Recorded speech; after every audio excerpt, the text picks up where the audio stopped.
Hello guys, today is Slava with you again, and today we're going to talk about 3 types of people who are moving abroad. And the first type is expats. Expats are people who decided to move to another country and decided to stay in that country long term and for tax purposes as well. And what they do? They have a normal stable jobs and they pay taxes, they respect the rules of the country they move to, and they just living in another country, not the original country, but they moved away. People used to live in Canada and decided to move to Europe, to Italy. This is called expat. This is real immigration. Another category is digital nomads. Who are they, digital nomads? Digital nomads, people working remotely and moving from place to a place with a different pace. Some people moving every week, some people moving every day, some people moving every month. But the main thing is they're not staying in the country long enough for the country to become a tax burden. They don't have to pay taxes in the country they're living currently, because it's only very short term. Tax is subscription to the country, so if you, for example, living in Europe, you have to pay European tax in France or maybe in UK or somewhere else. If you live in Russia, with time you have to pay in Russia.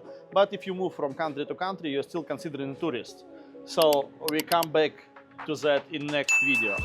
And the third category is remote entrepreneur. What are the differences between remote entrepreneur, expat, and digital nomad? Remote entrepreneur can have multiple businesses in any country he wants.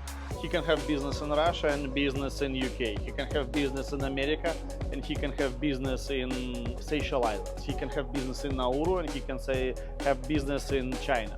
He doesn't care. This is remote entrepreneur. Remote entrepreneur not moving very often. He moves as he wishes, but usually, it's not as often as digital nomads. And they're definitely having a structure where they pay either minimum or no tax at all, because this structure protects them from any questions any government may have. That's how it works.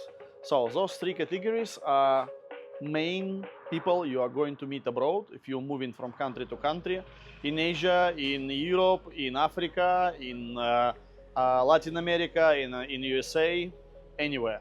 If people are moving, they are not attached to one place.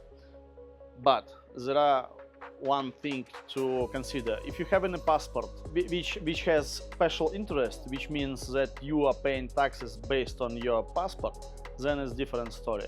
Again, there are some allowances. You can work through LLC company, you can work through trust. There are many things which can be done.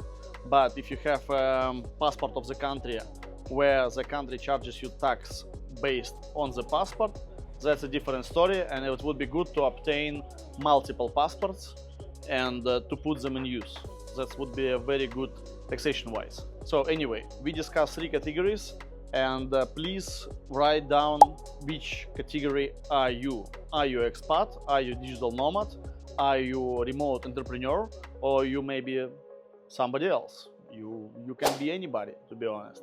But if you consider yourself on a move, if you're doing business online or remotely, or you already moved away from the operational side of the business and just business bringing you benefits, or maybe some dividends, investments, etc. What category are you?